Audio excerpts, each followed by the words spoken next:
Hey y'all, Mark Philpot with League Real Estate. And I'm Christina Warden. And we wanted to put together a market update.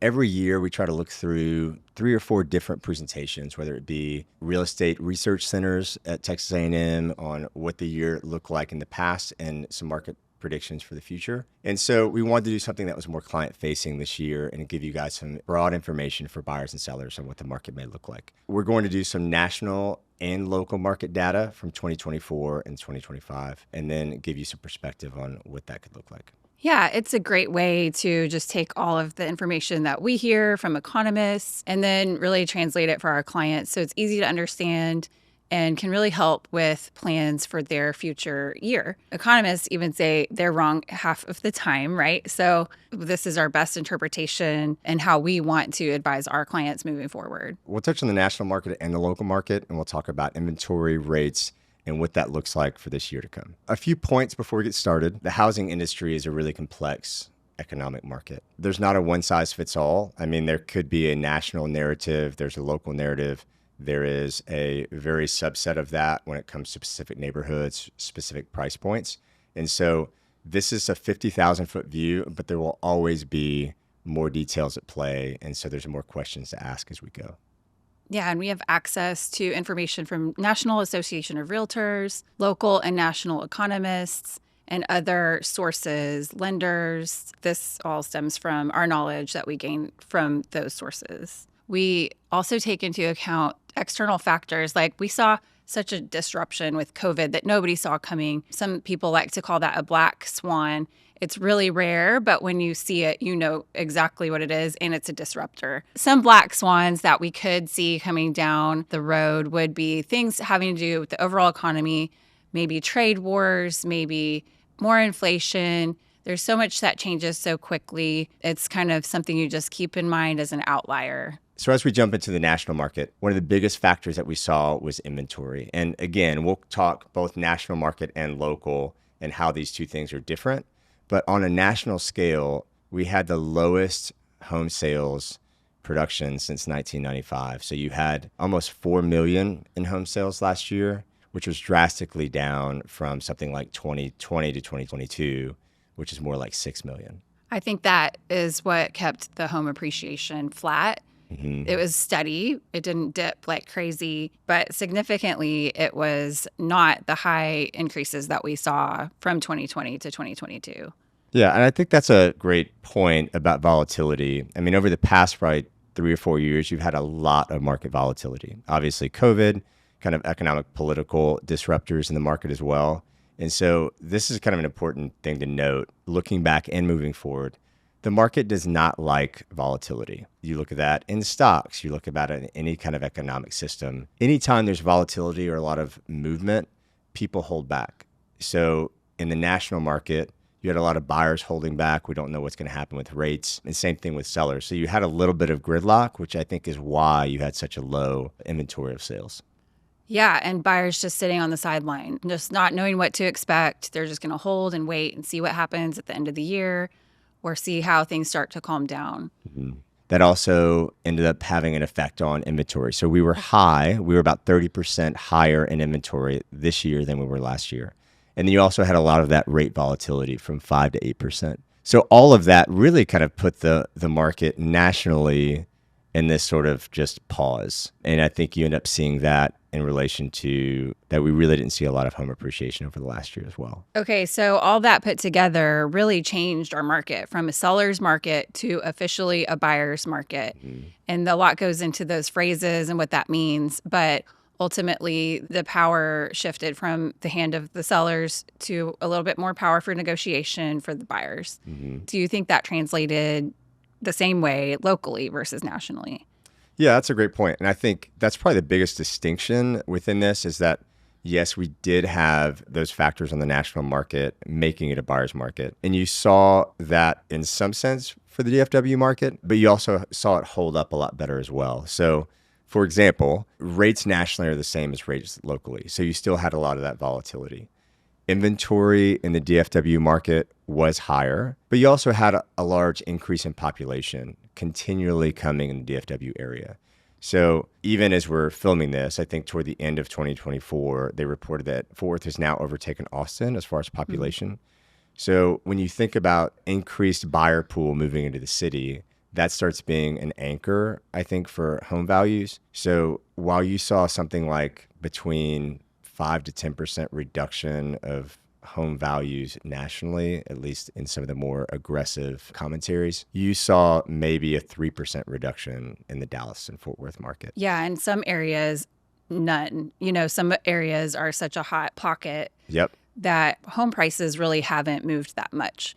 And so we're a bit of an exception in the national picture because we just have so much continued growth in business and in people moving to our area. I just read the stat 2 days ago that Realtor.com has announced that they're changing their headquarters from California to Austin, which isn't local, but it is Texas. And one of the reasons they gave was the booming market in Texas. And I just thought that was pretty interesting. Realtor.com is a huge data resource for clients, for us, and it kind of has a good indication of the market. I think you're exactly right on local market. I mean, you'll hear over and over, you should feel lucky to live in DFW. I think as home sellers, it's a strong hedge against inflation. Real estate is always a hedge, but home values have stayed up. Buyers often say, oh, we want prices to come down, we want prices to come down. But that's an asset that you're purchasing. You don't want a lot of volatility in that, right? So you have to be careful which side you're playing on that, whether it be buyer or seller, if you want home prices high or as a buyer, you want them low. But I also think, appreciation-wise, I think the closer you get to the city, you start having maybe a 4 to 6% appreciation year over year. And it's always been pretty strong. I think you have that with population growth. You have that with job creation.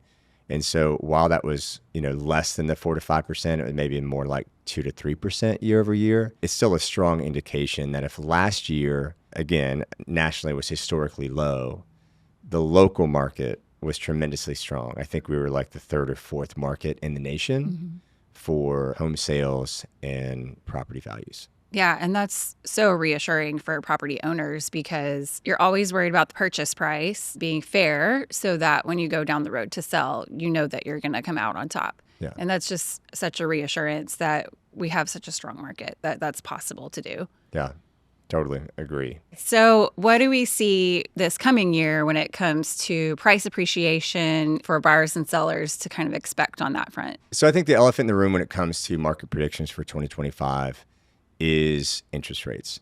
It's the thing that buyers and sellers are looking at the most. And again, last year you had a lot of volatility when it came to that, which kept people out of the market.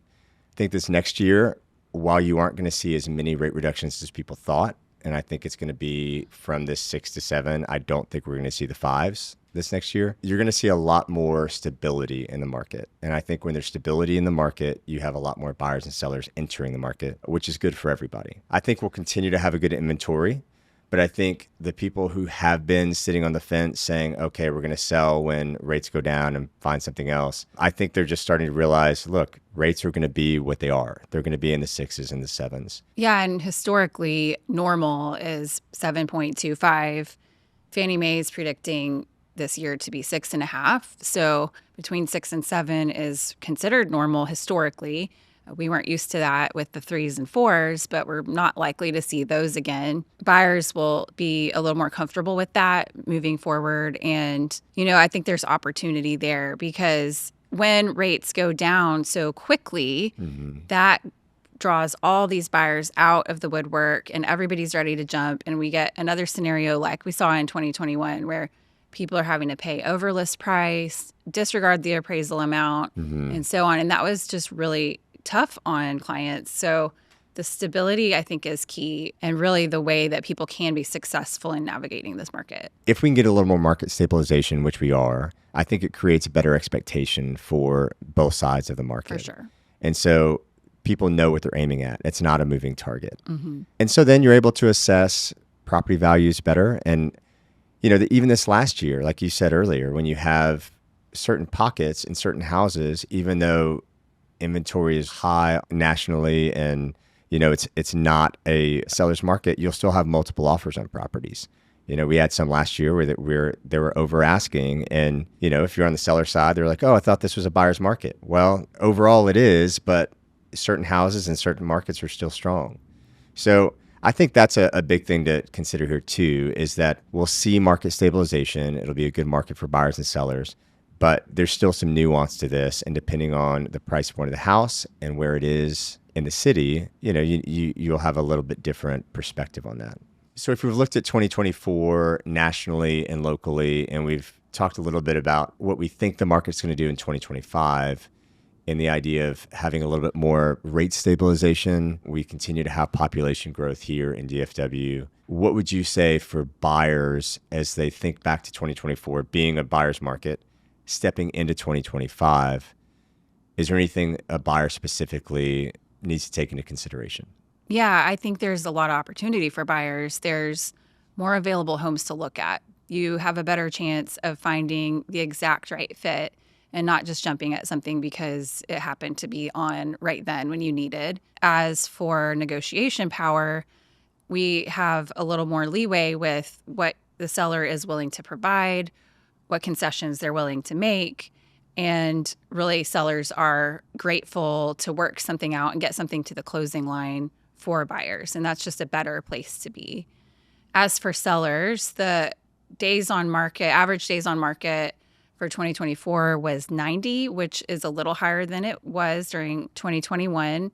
But in a way, that's good because you can prepare for your next move a little more smoothly. You can get it on market. You can see what kind of activity you're getting. You have time to find another house or figure out where you're going to land. I would say too, for sellers, 2024, higher inventory, less transactions, things were sitting on the market longer. I think it felt a little bit like a slog, especially coming through fall, depending on the property. I think coming into the new year, something I'm encouraging sellers with is that, yes, while there may be some inventory out there, I still think there's ways to differentiate yourself. A couple factors. One, when it comes to comparable sales, over the last 3 or 4 years, let's say, you've had kind of an up and to the right, for the most part, trajectory. And so sometimes when I meet with sellers, they will say, well, if the comp, appraisers don't use price per square foot, and we can talk about that, but if the comp is 200 a square foot, then they'll say, well, let's price it at 210. Well, I'm encouraging sellers, now is not the time to start pushing comparable sales because there is more inventory. And when interest rates are high, if there's work that needs to be done and the price is pushing comparable values, that puts that out of reach. So I'm trying to encourage sellers, don't pull every lever. Like, rates are not going to change. They're still going to be high. So the two things that you can do as a seller is try to make it as move-in ready as possible, take some time for paint, take some time for those small fixes, and don't overprice your home. Mm-hmm. And that's going to set it apart in the market, and you will end up moving your property. I think that's what we're going to see. Absolutely. It will sell. It's still a healthy situation to be in. It just might take a little bit longer, or you might have to put a little more work in on the front end. To add to your point, in thinking about buyers, there is going to be more inventory in the market, but try to ask for more seller concessions. The flip side of this, that again, rates are still going to be high. I think sellers understand that when they bought their home, if it was 3.5% and now someone's going to pay 7% and it's $50,000 more than it was, that mortgage is a healthy amount higher. And so I do think there's going to be some seller empathy, if you will, because sellers are going to be right back in the market in the same capacity. And they're going to want or maybe need things like seller concessions for repairs or seller concessions for a 2 or 3-1 buy down. Yeah, there's some creative ways that we can structure and offer that really does help a buyer come out ahead. Yeah. Like we mentioned at the beginning, this is a complex entity. There's a lot of factors at play. But when you look at the local market, one of the things that if you get nothing else from this, get that it takes some time to analyze the market, talk to someone who knows the local market and can give some perspective. Because at the end of the day, there's a bunch of different levers, again, that you can pull. There's a bunch of different ways to structure maybe a purchase or how you present your house in the market. Yeah, so realtors should be master negotiators. And I think at the heart of what we do is helping clients navigate all of this and come out on top. And there's so many levers to pull, and there's so many nuances to the contracts, to the negotiation. There's always opportunity there. Whoever you work with, you need to make sure that they are active in the market and definitely just have your best interest at heart. Yeah, and I think to summarize, knowing that it's a complicated market, knowing there's a lot of things at play, as agents, one of the things I think that we can continue to bring value is not just interpreting the information that's out there, because you can go find infinite information on any topic regarding the market, but you still have to be able to translate that and interpret it with somebody you trust. It's not only these external factors that weigh in for buyers and sellers, but it's also often I'm finding, it's people's situation in life. It's family status changes, it's job changes, it's relocations. So not just external factors and how people approach the market, but it's internal factors on why people are needing to buy and sell. And when you combine both of those, there's not a one size fits all on how to communicate. Is this the right time for you to buy and sell? It really is a personalized plan based on an interpretation of the overall market and then your individual situation. Absolutely. I mean, what we really do is try to fit buying and selling a house into everyday life, which it's a huge thing and everybody is different. So we can really help navigate that and be as smooth as possible. Well, thanks for giving some time to this. Hopefully it's been helpful to give a 50,000 foot view. And if you have a desire to talk more about it, we love to kind of get in the weeds even on some of this stuff. But reach out, let us know how we can help. Let us know how we can give you more perspective on what the market looks like and how it can serve you in this next year.